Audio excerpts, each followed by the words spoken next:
कक्षा 12वीं लेखा शास्त्र में आज हम लोग आखिरी अध्याय इकाई 5 जिसका नाम है रोकड़ प्रवाह विवरण कैश फ्लो स्टेटमेंट इसका अध्ययन करेंगे।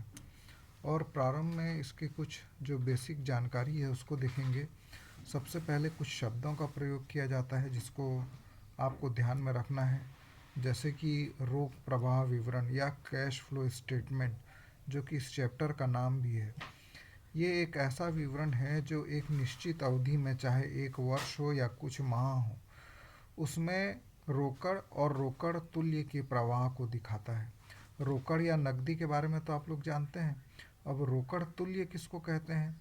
रोकड़ तुल्य उसको कहते हैं जिसको हम लोग कभी भी आसानी से रोकड़ में परिवर्तित कर सकते हैं, जैसे कि चेक है, ड्राफ्ट है, अल्पकालीन विनियोग है, चालू विनियोग है।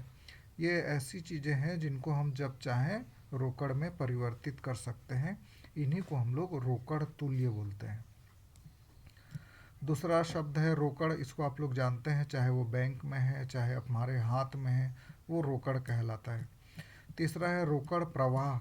रोकड़ प्रवाह का मतलब है किन किन कारणों से व्यवसाय में कैश या रोकड़ आया और किन किन कारणों से गया। ये जानकारी रोकड़ प्रवाह कहलाता है।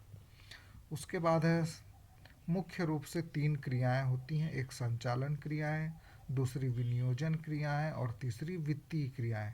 इसको आगे जाके हम लोग देखेंगे विस्तार में।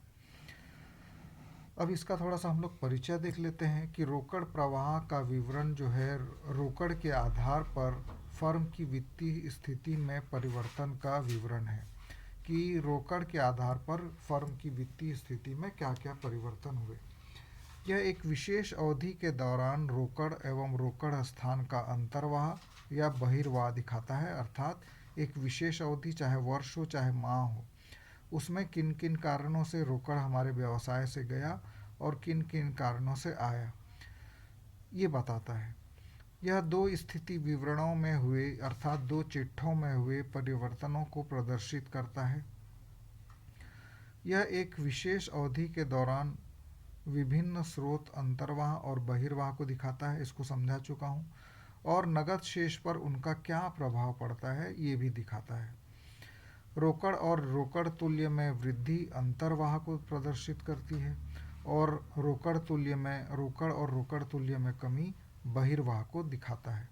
अर्थात यदि वृद्धि हो रही है तो हमारे व्यवसाय में रोकड़ का आना हुआ है, और यदि कमी होती है तो हमारे व्यवसाय से रोकड़ गया है। अब वो किन किन कारणों से गया है, इन्हीं का हम लोग पता लगाते हैं।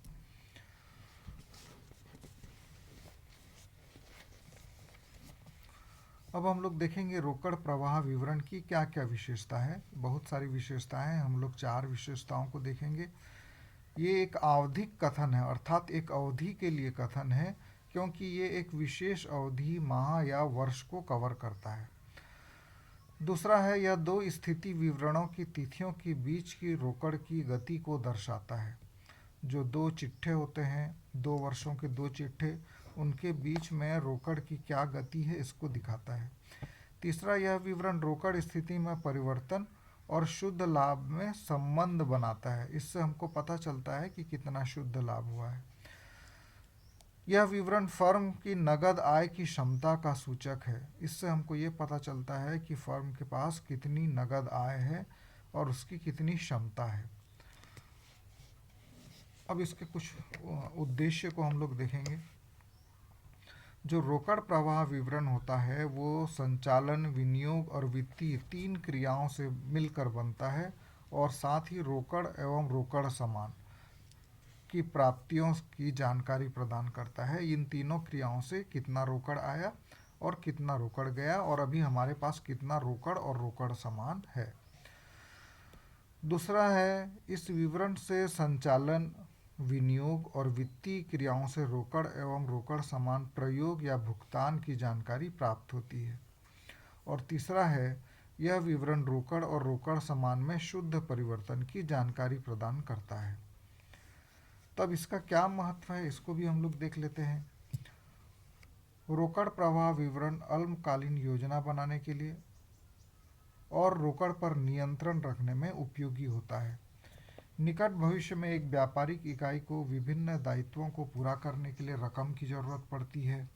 क्यों रकम की ज़रूरत पड़ती है? स्थायी संपत्तियों के क्रय के लिए, ऋणदाताओं को भुगतान के लिए, व्यवसाय के संचालन के लिए। तो यह वित्तीय प्रबंधक को तत्काल भविष्य के लिए रोकड़ प्रवाह प्रक्षेपण में मदद करता है, अर्थात कैसे इसका इंतजाम होगा रुपए का, इसके बारे में मदद करता है। और ये पुराने आंकड़ों से नगद अंतर्वाह और नगद बाहिर्वाह से संबंधित जानकारी देता है। तो प्रबंधन के लिए जो वित्तीय विश्लेषण का एक अन्य महत्वपूर्ण साधन रोकड़ प्रवाह विवरण है। इसके क्या क्या लाभ हैं? पहला, रोकड़ स्थिति का मूल्यांकन हो जाता है कि कितना हमारे व्यवसाय में पैसा है और आने वाले समय में कितना पैसा रहेगा। दूसरा, योजना और नियंत्रण बनाया जाता है रोकड़ प्रवाह विवरण से। रोकड़ प्रवाह विवरण से प्रवाह को वित्तीय संचालक और योजना के समन्वय में मदद मिलती है। वित्तीय प्रबंधक उस विवरण से यह जान जाता है कि उसे कितनी नकदी की आवश्यकता है और वह कहाँ से प्राप्त कर सकता है। हम आंतरिक कितना पैदा कर सकते हैं और बाहर से कितना रोकड़ का इंतजाम हम लोग कर सकते हैं। उसके बाद निष्पादन मूल्यांकन में ये सहायक होता है। नकद बजट के साथ रोकड़ प्रवाह की तुलना नकदी संसाधनों के प्रबंधन में प्रबंधन की सफलता या असफलता की जानकारी देता है तथा सुधार के लिए आवश्यक संकेत देता है। चौथा है, लंबी अवधि की योजना तैयार करने के लिए सहायक है। जब रोकड़ प्रवाह विवरण अन्य वित्तीय विवरणों के साथ प्रयोग किया जाता है, दीर्घकालीन ऋणों के भुगतान में वित्तीय प्रबंधक की सहायता करता है और रोकड़ की उपलब्धता पर निर्भरता को भी दर्शाता है। पांचवा फायदा है कि ये विभिन्न क्रियाओं में अलग अलग रोकड़ प्रवाह ज्ञात करने में मदद करता है। हम लोग पढ़ चुके हैं कि 3 क्रियाएं होती हैं, संचालन, निवेश और वित्तीय क्रियाएं। तीनों में अलग अलग रोकड़ के प्रवाह को हम लोग इस विवरण से जान सकते हैं। छठवां है तरलता की स्थिति। फर्म की तरलता की स्थिति अल्पावधि दायित्वों को पूरा करने की क्षमताओं को प्रदर्शित करता है, जैसे मजदूरी का भुगतान, अन्य संचालन व्ययों का भुगतान। तो ये इससे वित्तीय प्रबंधक को यह पता चलता है कि वो इन दायित्वों का भुगतान कैसे कर सकता है, आसानी से कर सकता है कि नहीं कर सकता है। फिर सातवां है, विभिन्न प्रश्नों के जवाब भी मिल जाते हैं। रोकड़ प्रवाह के विवरण से वित्तीय प्रबंधक विभिन्न सवालों के जवाब देने में सक्षम होते हैं कि जैसे कि अत्यधिक मुनाफा होने पर भी लाभांश का भुगतान क्यों नहीं किया जा रहा है, क्योंकि अंशधारियों को इसका जवाब देना पड़ता है। तो इस प्रकार रोकड़ प्रवाह विवरण जो है बहुत ही उपयोगी होता है।